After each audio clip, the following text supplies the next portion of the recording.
हमारे इस YouTube channel के सेगमेंट फास्ट न्यूज में आप तमाम का इस्तकबाल है। इस वीडियो में आप देख सकते हैं कमेंटों में बहुत ज्यादा खबरें। तो आइए शुरू करते हैं वीडियो को और देखते हैं आज की ताजा तरीन खबरें।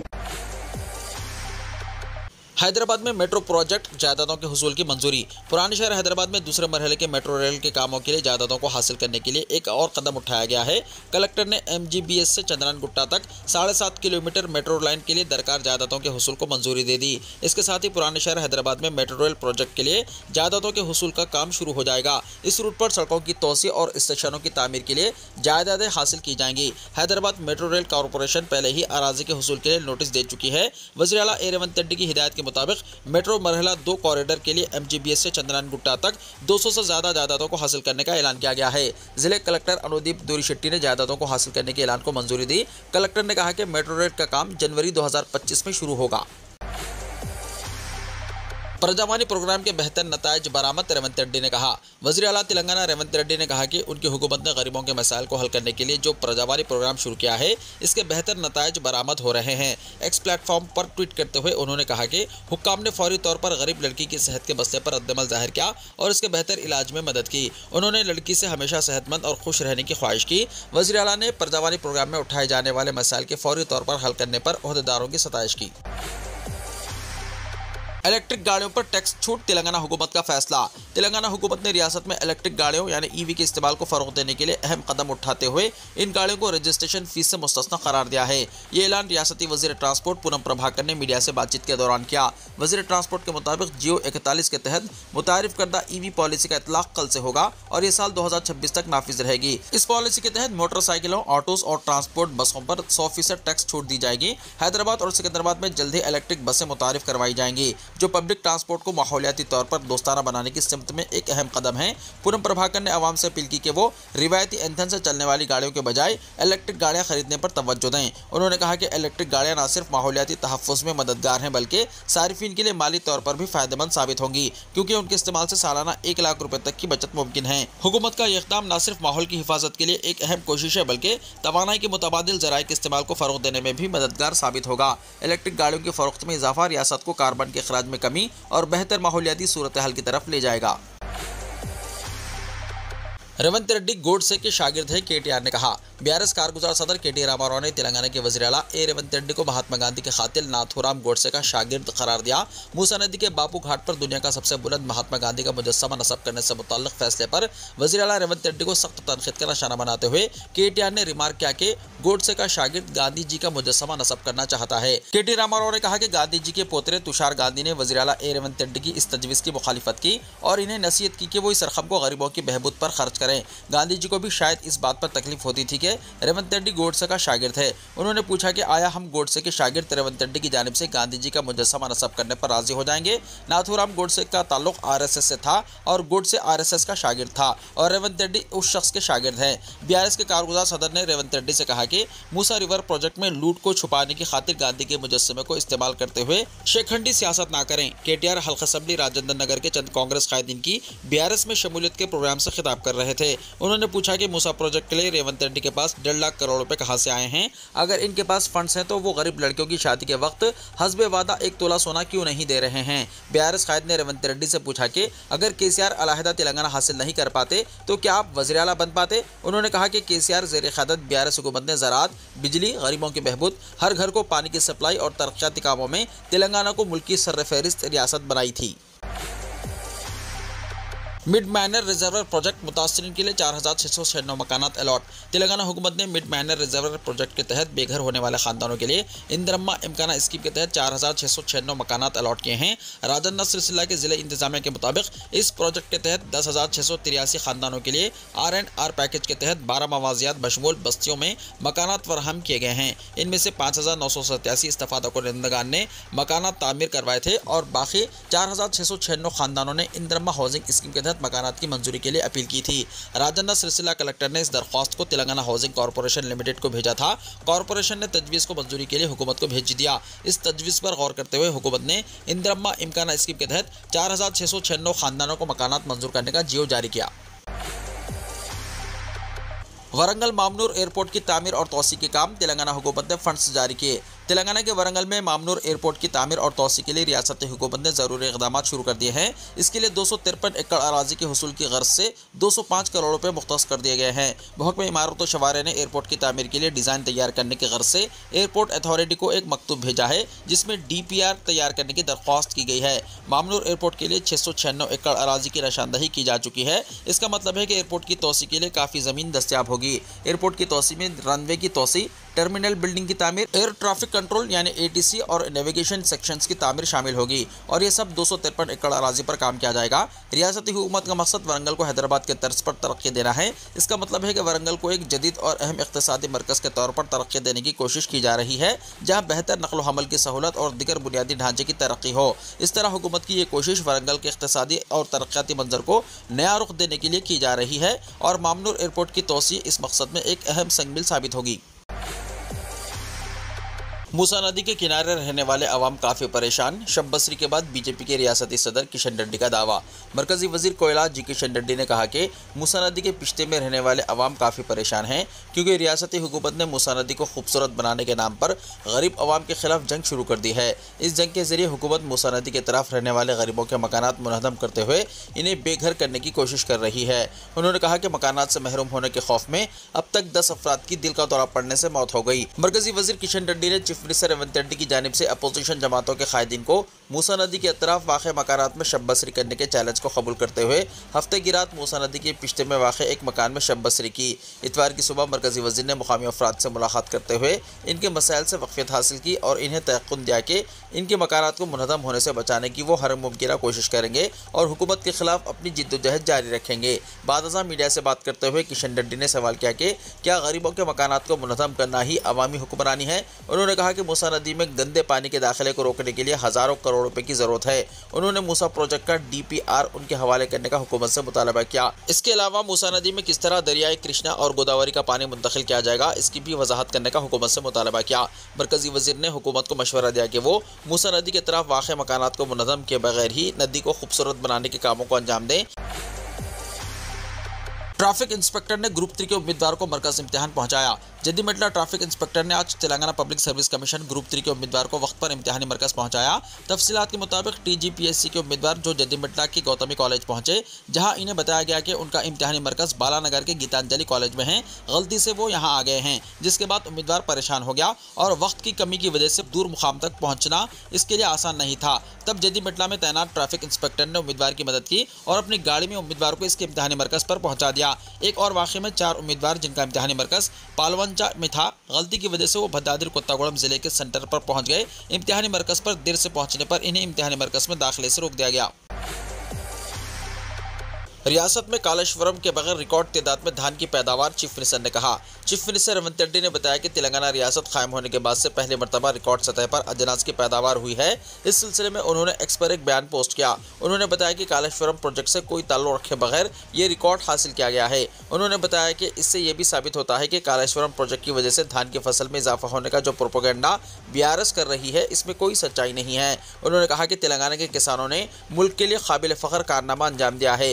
किसानों की मेहनत से ही ये कामयाबी हासिल हुई है। चीफ मिनिस्टर ने रिकॉर्ड मकदार में ग़िज़ाई अजनास उगाने पर किसानों को मुबारकबाद दी। मुल्क में धान की काश्त में तेलंगाना ने पंजाब को भी पीछे छोड़ दिया है। सरकारी एदाद-ओ-शुमार के मुताबिक मौसम बरसात में रियासत में 66.77 लाख एकड़ पर धान की फसल उगाई गई, जिससे 153 लाख टन धान पैदा हुई। ओहदेदार ने बताया कि मौसमी हालात और किसानों की मेहनत की वजह से ये रिकॉर्ड फसल तैयार हुई है। ओहदेदारों ने बताया कि गुज़िश्ता साल 65.95 लाख एकड़ धान की फसल उगाई गई थी। इस साल 83,000 एकड़ ज्यादा अराजी पर धान की फसल उगाई गई। गुज़िश्ता साल 144.81 लाख टन धान की पैदावार हुई, ताहम इस मरतबा 8.19 लाख पैदावार का इजाफा हुआ। हैदराबाद की रियल इस्टेट मार्केट में तेज़ रफ्तार तरक्की, फरोख्त में इजाफा। हैदराबाद का रियल इस्टेट शोबा तेज़ी से तरक्की कर रहा है और घरों की फरोख्त में बतदरीज इजाफा हो रहा है। इस साल के तीसरे सहमाही यानी जुलाई से सितंबर में शहर में 12,700 मकानात फरोख्त हुए हैं और मज़ीद 13,900 यूनिट्स फरोख्त के लिए तैयार हैं। ताहम दूसरे सहमाही के मुकाबले में घरों की फरोख्त में 16% कमी आई है, जबकि नई यूनिट्स की फरोख्त में 1% का इजाफा हुआ है। ये बात अनार की तहकीक से सामने आई है। हैदराबाद के मगरबी इलाके में घरों की फरोख्त में तेज़ी आई है। इस सहमाही में मजमूई घर घरेलू फरोख्त का 53% मगरबी जोन में हुई। इसके बाद शुमाली जोन में 28%, जनूबी जोन में 13% और मशरकी जोन में 4% फरोख्त हुई। मरकजी हैदराबाद में घरों की फरोख्त का तनासुब 1% रहा।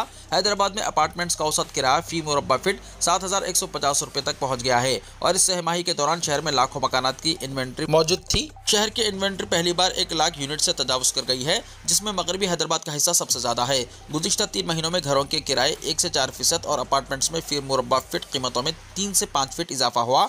एलबी नगर में फी मुरब्बा फीट कीमत 6,800 रुपये, मियाँपुरी में 6,700 रुपये, गच्चीबौली में 8,900 रुपये और कोंडापुर में 8,600 रुपये रही। 2 बेडरूम और 3 बेडरूम घरों के किराए माहाना 14,000 रुपये से 42,000 रुपये तक है। आउटर रिंग रोड के पार शहर की हदूद बढ़ गई है और विजयवाड़ा, मुंबई, नागपुर और श्रीसालम हाईवेज के करीब आउटर एग्जिट से रियल एस्टेट प्रोजेक्ट्स में इजाफा हो रहा है। इस इलाके में कीमतों में मुसलसल इजाफा हो रहा है और इस वक्त यहाँ दरमियाने तबके के लिए काबिल इस्तिताअत कीमतों पर अपार्टमेंट्स और इंडिपेंडेंट हाउस दस्तयाब हैं, जो खास तौर पर छोटे कारोबारी अफराद और मुलाजमीन के लिए खरीदने के लिए मुनासिब हैं। मिलावट अदरक लहसुन के पेस्ट के कारखाने पर पुलिस का धावा, 8 गिरफ्तार। सिकंदराबाद के इलाके ओल्ड बोवनपल्ली के राजा राजेश्वरी नगर में इतवार के रोज पुलिस ने मिलावटशुदा अदरक और लहसुन के पेस्ट की तैयारी कारखाने पर छापा मारकर 8 अफराद को गिरफ्तार कर लिया। ये धावा टास्क फोर्स और बोवनपल्ली पुलिस ने किया। धावे के दौरान भारी मिकदार में मिलावटशुदा अदरक लहसुन का पेस्ट और मशीनरी जब्त की गई। पुलिस ने इस कारोबार में मुलव्विस manager Mohammad Samir Ansari, distributor Mohammad Gulroz, assistant manager Mohammad Mukhtar, Ranjit Kumar, Monu Kumar, Birawal Sahu, Inayat और महेश कुमार को गिरफ्तार कर लिया है, जबकि इस गिरोह का अहम सरगना मोहम्मद शकील अहमद ताहाल मफरूर है। पुलिस ने यहां से 1500 किलो जाली लहसुन का paste, 55 kilo citric acid, 40 kilo खराब और कच्चा लहसुन, मिक्सिंग मशीन, ग्राइंडर मशीन, वजनी मशीन को जब्त किया। पुलिस के मुताबिक जब्त शुदा अशिया और मशीनरी की जुमला मालियत तकरीबन 4,50,000 रुपये है।